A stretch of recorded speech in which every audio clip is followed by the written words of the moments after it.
Bueno, pues antes que nada, muy buenas tardes a todos los presentes que nos acompañan, a mis compañeros de mesa, gracias al Instituto de Investigaciones Jurídicas de la Universidad Veracruzana, al doctor Arturo Miguel Chipuli, a la doctora Karina, a la doctora Flor de Magdalena, por este espacio tan valioso que me brindan, que brindan a la sociedad civil también. Bueno, pues antes que nada, hablar de violencia digital no es un fenómeno aislado ni menor. Se trata de un conjunto de conductas que lesionan los derechos fundamentales, derechos humanos, y sobre todo en un contexto actual afectan especialmente a mujeres jóvenes, a niñas, niños y adolescentes. Mi participación se va a centrar en el grooming, que es una de las formas más graves de la violencia digital desde mi perspectiva, sobre todo por la vulnerabilidad directa que impone sobre las infancias y sobre la adolescencia. Pero también haré referencias sobre otras manifestaciones como el ciberacoso y la violencia en línea. Quiero subrayar que hablar de violencia digital desde la perspectiva de los derechos humanos no significa únicamente señalar delitos. Significa reconocer que estas conductas erosionan la dignidad, la seguridad y la libertad de las personas en los entornos digitales, que hoy por hoy ya son parte indispensable de nuestra vida cotidiana, porque ¿quién de este foro no tiene un smartphone? Todos contamos con uno. Muy bien. Quiero comentar que la expansión de la Internet y de las tecnologías de la información han transformado de la manera en cómo nos comunicamos, cómo aprendemos y cómo nos relacionamos. Hoy ya podemos tomar clases en línea en universidades de Argentina, gracias a plataformas como Coursera, por ejemplo, en donde hay gran variedad de maestrías, de cursos. También tenemos redes sociales que nos vinculan, como lo son Instagram, Facebook. Ya los lazos de conexión ya son virtuales. Inclusive en la mesa ya tenemos el dispositivo móvil y podemos compartir TikToks, memes, entre WhatsApp, entre las propias plataformas, ¿no? Entonces ya la forma en la que nos relacionamos ya no es netamente físico.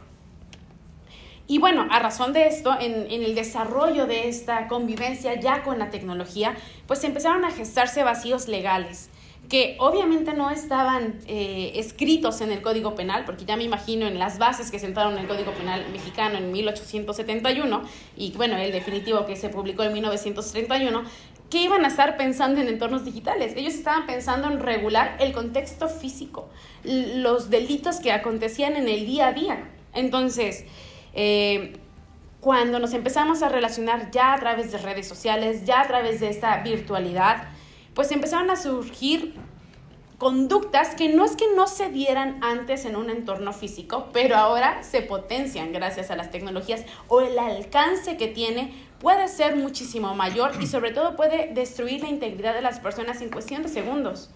Es algo que no teníamos controlado y que poco a poco hemos tenido que convivir con ello y hemos tenido que empezar a regular. ¿Para qué? Para proteger a la sociedad y en mi tema de interés a nuestras infancias, a nuestras adolescencias, que son las más vulnerables, sobre todo por el estadio emocional en el que se encuentran, en su estadio de desarrollo, que es propio, que no miden las consecuencias, que no tienen la capacidad para ver los riesgos que están enfrente. Y si a eso le sumamos la gran variedad de necesidades que se tienen por ser aceptados o tener un sentido de pertenencia en un grupo, le suma muchísimo y abona a que los delitos digitales los ataquen a ellos principalmente. Ahora, ojo, nosotros como sociedad y nosotros también como juristas, no podemos quedarnos con la idea de que el derecho penal solo va a proteger lo tangible y lo físico. Nuestro compromiso es reconocer que en el espacio digital también se van a estar vulnerando esos derechos fundamentales y que estas agresiones requieren de una respuesta jurídica y ética, así como cualquier otra forma de violencia. Y entonces, cabe preguntarnos, ¿qué es más peligroso para la sociedad de hoy? ¿Un golpe que deja un moretón en el cuerpo o una amenaza digital que es capaz de destruir la vida privada y emocional de una persona en cuestión de segundos? Porque lastimosamente quien en esta sala no conoce a una persona al menos a los que ya les vulneraron videos o fotografías íntimas o que ya les reprodujeron sin el consentimiento. Yo conozco lastimosamente a 20 personas, 20 amigas de amigos que han sido víctimas y eso a mí me ha llevado a participar y a sumarme en prevenir, en hacer una alfabetización digital, porque todos somos usuarios, pero a veces hay lagunas que nosotros mismos por el día a día, por la rutina, omitimos. Y que es clave atenderlas, es clave estar conscientes de que existen, porque si no sabemos que existen no lo podemos erradicar, no podemos lanzar estrategias para que abonen a la mitigación de las mismas. Entonces, contextualizando un poco sobre ya datos duros, voy a utilizar la encuesta nacional sobre disponibilidad y uso de tecnologías de la información de los hogares, que la publicó el INEGI en 2023.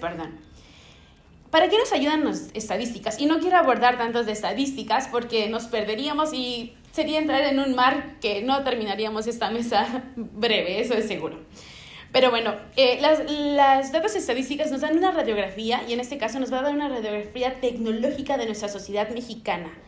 Y el dato que quiero traer es la cantidad de usuarios que pasan en Internet. ¿Y por qué lo traigo? Porque los dos primeros lugares lo ocupan grupos etarios de nuestro interés, que mencioné, infancias y adolescencias. Los adolescentes ocupan el segundo puesto de conexión con un 92.4%, es decir, adolescentes de 12 a 17 años, del 100% de los adolescentes de 12 a 17 años, el 92.4% está conectado a Internet.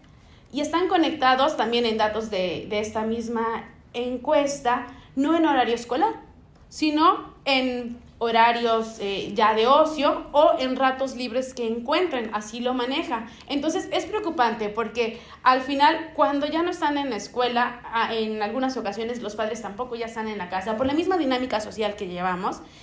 ¿Y quién está a cargo de ellos? ¿Quién nos cuida? ¿Sabemos activar los cuidados parentales? ¿Qué hacemos? ¿Qué tanto nos involucramos con el adolescente? Una etapa importante de desarrollo que va a forjar a los adultos, a los profesionales que estamos hoy aquí exponiendo, debatiendo y buscando incidir en políticas públicas. El segundo puesto lo ocupa la juventud temprana y media, el primer lugar, con un 96.7% de su población, es decir, del 100% de jóvenes mexicanos de 18 a 24 años que están en el país, el 96.7% está conectado, mismo caso que los adolescentes, no en horario escolar. Todavía uno dijera en horario escolar, vamos a creer, vamos a pecar de buenos que están haciendo tareas, ¿no? Que están usándolo para lo que debería, ¿no? Y no es que no deban tener ocio, pero simplemente nos refleja pues que lo usen en videojuegos, porque a mí todavía me tocó la bonita generación de salir y jugar en la calle, pero ya hoy por hoy, tanto por los índices de violencia, tanto por el desarrollo tecnológico, tanto porque ya no hay quien esté en casa echándole un ojo en lo que el niño juega en la calle, y las condiciones, como ya lo mencionaba, en casos de personas desaparecidas y la construcción social llena de violencia en la que vivimos, ya no permiten eso. Y entonces jugamos en línea y hacemos uso de consolas, y no solo de consolas que podrían pertenecer podrían segregar a la población por condición económica. Desde un smartphone ya podemos tener acceso a juegos como Roblox, por ejemplo, que no te cobran nada y que abundan muchísimos groomers, que ahorita vamos a hablar de ellos, ¿ok?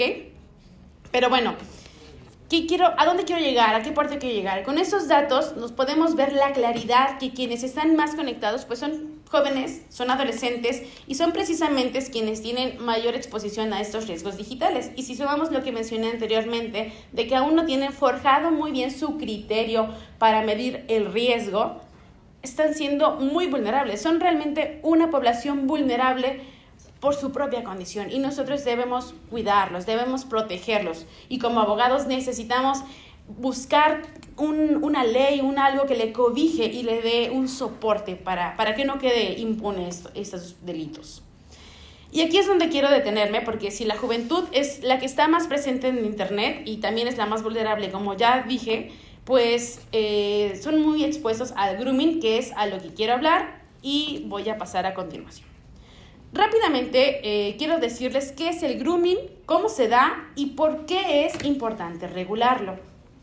El grooming, después de años de estudios, porque yo me metí a hacer temas de investigación en el grooming en 2019, ya llevo unos años, yo lo defino como el acoso sexual a través de Internet que es ejercido por una persona adulta hacia un menor de edad, con el objetivo de conseguir imágenes o videos de contenido sexual o pornográfico, y que lastimosamente es la puerta para la materialización de muchos delitos ya conocidos y legislados, como lo son el abuso sexual a menores de edad, la violación y la pederastía.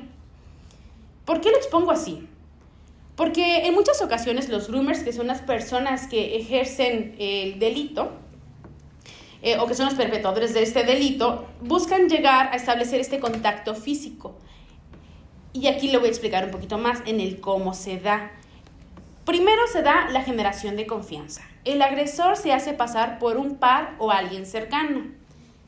Y el internet es el medio perfecto. Porque es tan fácil como que yo creo una cuenta de Facebook, una cuenta de Instagram, que es donde podrían estar nuestros jóvenes, y pongo un nombre falso, una edad falsa, imágenes que puedo ahora ya generar con IA, imágenes que puedo conseguir de otros perfiles públicos que no tienen protección, o inclusive, hacerlo más dañoso, de fotografías de mis propios hijos o fotografías de mis sobrinos, mis parientes, alguien cercano a mí. Y yo me voy a hacer pasar por esa persona siendo ya un adulto, porque al final el niño no me está viendo, el niño o el adolescente no me está viendo en la pantalla, solamente ve lo que yo quiero que vea. Y eso es lo que hay que cuidar, y sobre todo como padres de familia o como tutores de menores, tenemos que tener cuidado de qué les decimos, cómo actuar, porque tan fácil como no aceptes solicitudes de amistad de desconocidos, pero pues, ¿quién no lo va a hacer, no? Los niños lo que quieren es tener más conexión, así que le van a ir dando aceptar, sin medir el riesgo. O si, por ejemplo, que también se dan los casos, se hace pasar por un joven atractivo o atractiva y el menor está buscando generar algún lazo y se siente como emocionalmente inestable porque en la secundaria o en el bachillerato nadie le hace caso, ¿no? Va a caer fácilmente.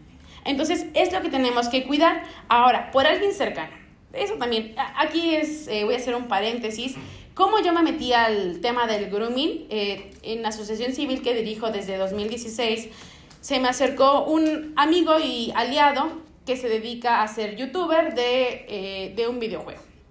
Y él estaba muy molesto en ese momento porque su comunidad de gamers estaban perpetuando el delito del grooming. ¿Y cómo lo hacían? Claro que las chicas y chicos que estaban cayendo sabían que eran menores de edad. Ellas eran menores de edad y los youtubers mayores de edad. Pero aquí es donde está alguien cercano. No es que sean sus conocidos, pero es alguien cercano que dentro de la dinámica virtual, dentro de la virtualidad, yo siento empatía y siento un aprecio. Y si este youtuber me habla y lo que se estaba gestando era: te paso el nivel, te doy bonus, te ayudo y te el otro, pero el intercambio era a través de fotografías íntimas, a través de videos sexuales, a través de prácticas ya como sexting, pues los chicos caían y lo hacían porque al final lo que querían era pasar, ¿no? Y así es como yo me introduzco y digo, realmente no se vale, porque ahí están lucrando con el deseo genuino de la infancia y del adolescente por alcanzar un nivel en el videojuego y de tener una cercanía con alguien famoso, que esa persona famosa está perpetuando un delito, ¿no? Y no lo regulamos.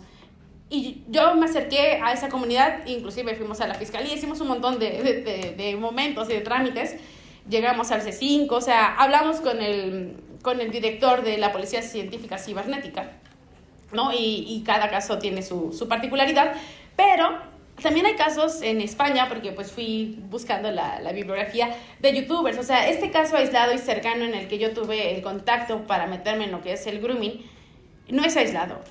Se da y se da en todo el mundo. Entonces, hay que tener cuidado. Retomo.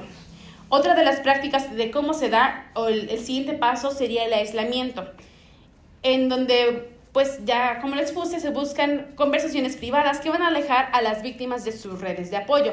Y en la letra podría sonar, ¿y cómo los van a alejar de sus grupos de apoyo? ¿Cómo van a tener más confianza? Pero no olvidemos el estadio de desarrollo psicológico en el que se encuentran las infancias, que es esta necesidad de sentirse aceptados, esta necesidad de si tú me dices esto es verdad, yo lo creo, yo lo tomo, Y es muy, muy peligroso porque están buscando su independencia, tener su libre albedrío, la mamá o las figuras de autoridades ya no empiezan a ser tan amigables como en la infancia, ¿no? Empezamos estos roces y entonces es muy fácil que se caigan en ese tipo de prácticas en donde, pues si él me dice que yo me tome una foto así y no le diga a nadie y me va a dar esto, adelante. Y ahí es, ojo, donde se empiezan a dar la posibilidad de perpetuar de manera física, porque empiezan a buscar datos públicos de los niños, porque los niños van confiando, o los adolescentes, y he conocido en uno de los casos que les platicaba, gente que recibió correspondencia física. Les enviaron paquetes de Amazon, que obviamente ellos no compraron, pero vean a qué nivel pueden buscar la dirección por una fotografía. Hay aplicaciones que puedes subir y puedes detectar por lo que se ve en dónde está, y eso vas buscando la proximidad. Y son cosas que sí, la Policía Científica Preventiva lo tiene presente, pero tampoco se está regulando, tampoco es un cómo.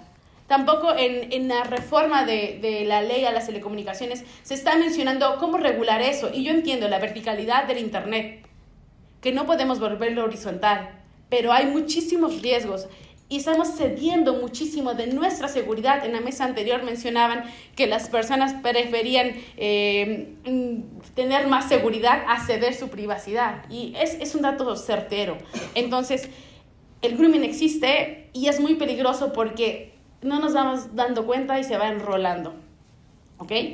Ahora, ¿qué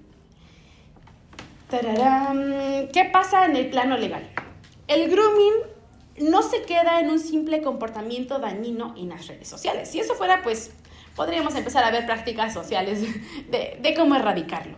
Sino que el grooming ya se consuma como un delito sexual que se gesta en el entorno digital y que abre la puerta a las conductas ya tipificadas por el derecho penal, como son la violación, el abuso sexual infantil o la pornografía infantil.